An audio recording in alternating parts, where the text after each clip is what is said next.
Ukraine. He, I think, has been remembered more for the things that he said about the war between Ukraine and Russia that Ukrainians didn't like than the things that he said that were more in line with what they would like to hear him say. I think he's remembered as somebody who may have been well-intentioned but naive and didn't really understand the nature of the conflict. In particular, early on, he was very reluctant to really strongly criticize Russia and blame Russia. He said, this is not like a cowboy movie where it's clear cut who's the goodies and who are the baddies. I think the Ukrainians felt that what was needed was for somebody, with a strong moral standpoint to be very clear that the invasion was unprovoked and that the Russians were committing war crimes and should be seen absolutely as the baddies. Ukrainians didn't like that kind of discourse of everything's not so clear cut, because that is something they absolutely associate with Russian propaganda. It's actually one of the catchphrases of Russian propaganda. Everything is not quite so clear cut. And then perhaps the most notorious thing that Pope Francis said was in comments to Swiss media in early 2024, when he suggested that Ukraine should raise the white flag of negotiations. Of course, the white flag is commonly associated with surrender, and Ukrainians didn't take kindly to that at all. At that stage, they absolutely didn't want to surrender. And I think even today, they feel that raising the white flag, which is what Donald Trump might be pushing them to do at the moment, is not going to bring the peace that perhaps Pope Francis hoped that it would. Perhaps he had a point of view that has not been popular in Europe or in Ukraine, but I think is perhaps more widely shared in Latin America, actually, which is just simply a more pessimistic view about Ukraine's chances in this fight with Russia. So it may be that his analysis will be looked on differently later. And also it's, I think, worth remembering that he did also cancel a meeting with Patriarch Kirill of the Russian Orthodox Church that was planned in summer 2022, spoke very strongly in condemnation of Patriarch Kirill's politicization, saying the Patriarch cannot become Putin's altar boy, and called against religious leaders blessing wars or justifying violence, which, of course, Patriarch Kirill of the Russian Orthodox Church, very close to Vladimir Putin, did.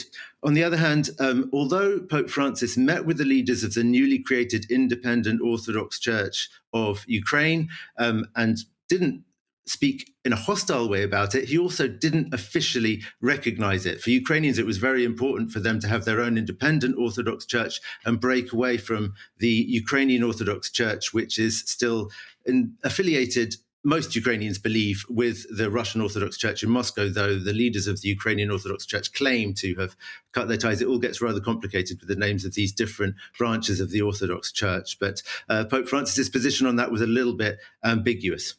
Gulliver, what about the Vatican's efforts to mediate prisoner exchanges and the return of children taken from occupied parts of Ukraine to Russia?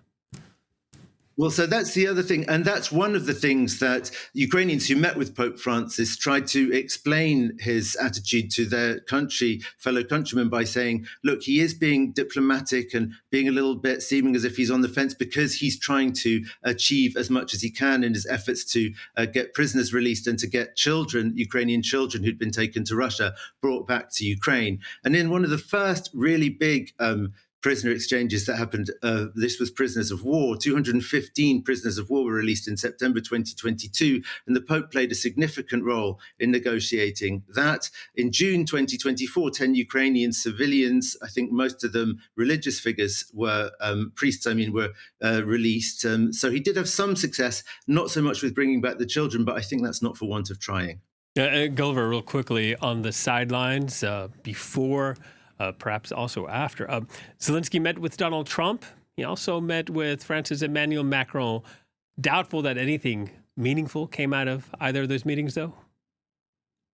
Well, his spokesman, Zelensky's spokesman, said that it was a very productive 15 minutes and that they're going to meet again later, Volodymyr Zelensky and Donald Trump. I saw the photo. I think the US president probably thinks the visuals are very good. They're in the Basilica, just the two of them, it looks like. I don't know if they had translators or if Zelensky was having to speak English again.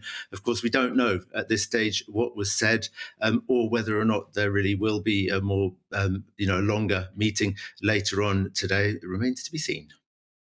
All right, Gulliver, thank you very much. Gulliver Cragg reporting there.